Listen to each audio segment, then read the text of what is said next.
Okay, so depending on how you're watching this video, either my comment in the original link to this one or this is the follow-up you're waiting for.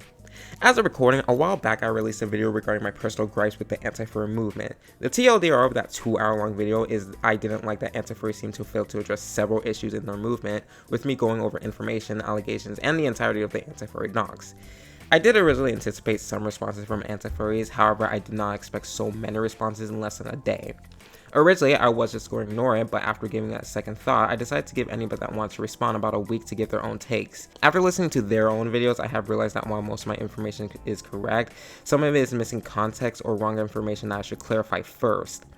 This is more a correction video than a direct response video, and understandably this video will be a lot shorter than the 2-hour one. Furthermore, while I do want to cover these videos here, I'll still link all the videos I'm referencing in the description below and in the comment section just so you can watch them for yourself. It might be better to watch those videos entirely, but I'll try to cover the key takeaways briefly here. In my video, I showed screenshots of a person known as Coolman.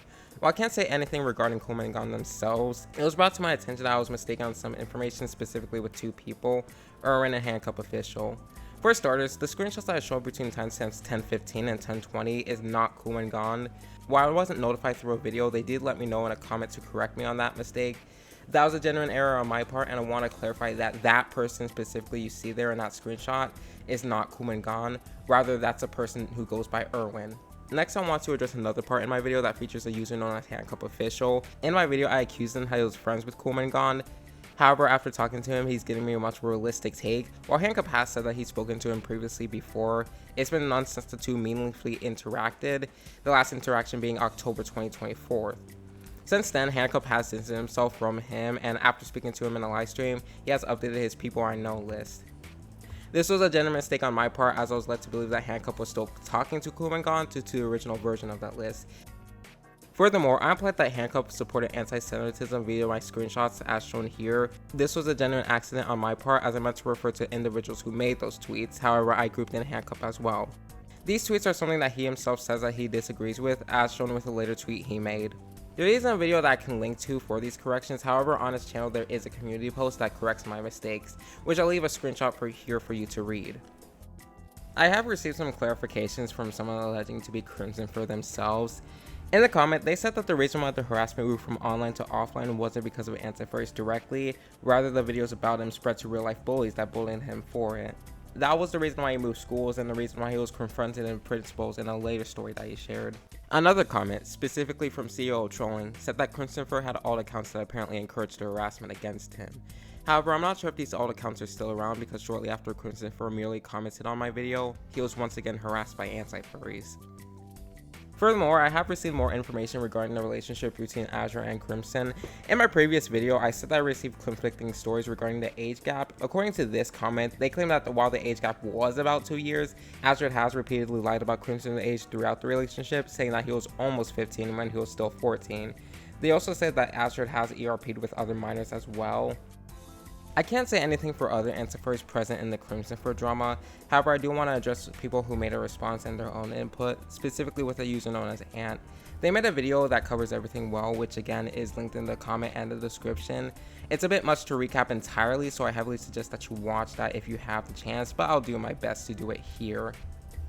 While Ant and Meepios, another person I covered in the video, was present in the Crimson drama, in their video, they expressed that they were actually one of the few to check up on him, showing him remorse throughout it, going out of their way to contact both Ava and Crimson. Secondly, I dedicated log segments of allegations and incidents from their past, specifically with Ant's gooning and Meepios' online dating.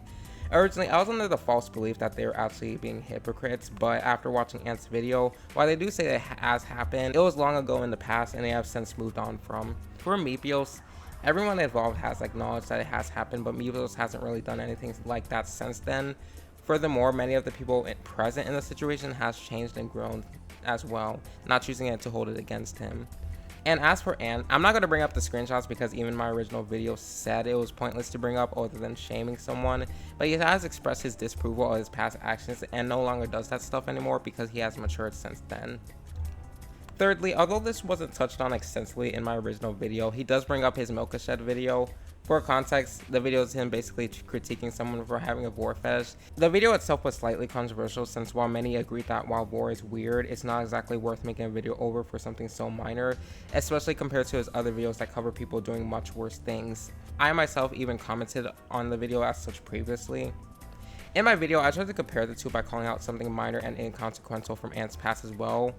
That was a personal fault on mine since my judgment was clouded negatively from the Christopher drama, and it was admittedly a petty move on my part to bring up something that he moved past on from a long ago. Lastly, I feel like I should clarify this, but they are not anti-furries. At least they haven't been anti-furries for a long time. Aside from those, I think that's the most clarifications I'll notify, as the rest of the video is pretty much personal opinions and evidence that is personally documented.